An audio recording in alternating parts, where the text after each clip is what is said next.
Okay, so the part B is about bit manipulation. So simply, guys, it's AND or XOR. Our three major gates that we have, and based on the functions of each one of them, we're going to perform the operations. The only thing you got to remember is that it's always bitwise, which means each of the bits, have to be worked on. So anyway, let's have a look at it. It says the content represents the unsigned number. Write the denary value of the unsigned number integer in this. Pretty simple. So let's see, 1, 2, 4, 8, 16, 32, 64, 128. So I'm gonna add them up. 2, 4, 6. 6 plus 32 is 38, and 38 plus 64 makes 102. So yeah, 102. Remember, we're just adding all these places which have a 1. So essentially this is 102, which is 2 plus 4 plus 32 plus 64. Okay, now the next thing says an assembly language program needs to test bit number 2 in memory address 300.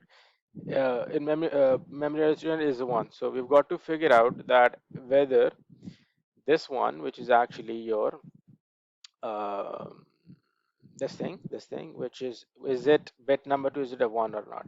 Guys, what we'll do is we'll use an AND for this. Why? Again, remember, if we've got to check if it's a 1, we can always use an AND. Why? Because see, AND is 1 only if your respective place is going to be a 1. Remember, because if I need to have an output of 1 in an AND, both of my inputs, they have to be an AND. So I'll do an AND with the 4 because I need to test this. So think about it. 4 in binary is what? 4 in binary is, if I use, let's say, let's go for an 8 one. Sorry, for a 4-bit one, let's say. So it's 0 1 0 0. So if I complete with the 8, it's going to be 0 0 0 0, right? So I'll do what? See, 0 0 0 0 0 1 0 0. So this is essentially a 4. So now when I add it with the 4, if this second place, if it's a 1, it's going to give me an output of 1. If it's a 0, it's going to give me an output of 0. So basically, whatever the output is, that is going to be the bit at this place. So that's what I'll do with the 4. So when I do a 4 and a 4, it does the bitwise, and I'll actually get a 1 over here. So this basically tells me that this is a 1. Remember why? Because for our and in our and, what we have is we have a 1. We have an output of 1 if both my inputs are a 1. All right, now let's go on to the next one. The next says the assembly language needs to set bit numbers 4, 5, 6, 7 to 0. So let's mark them off. Um, so it needs to set bit numbers 4, 5, 6, 7. This needs to be made zeros, and but keep bit 0 to 3 with their existing values.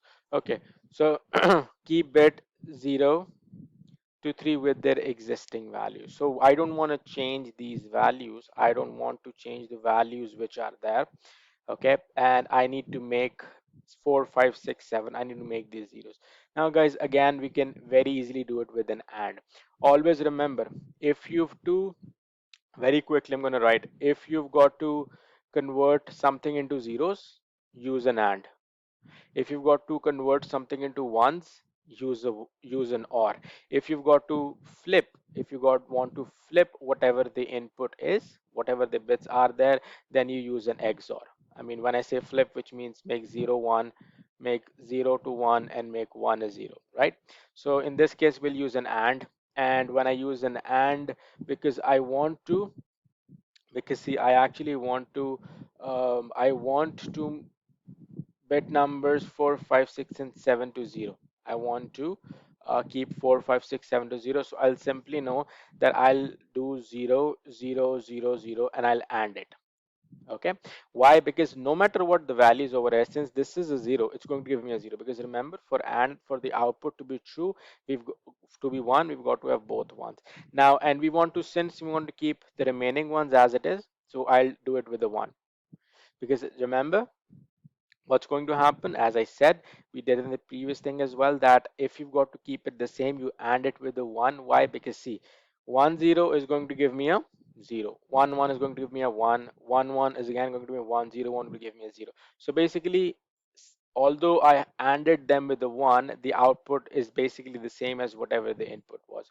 So basically the instruction in order to do this will be and I'll use this value, which is 0 0 0 0 1 1 1 1. And since you've got to give it in denary, because that's how we've been doing it.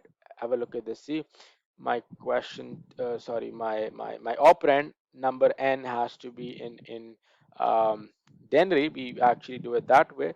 So I will say that the answer for this will be and with a 15. Why a 15? Because when I add them up and I add 8, 4, 2, 1 up, it gives me a 15. So that'll be the answer for this.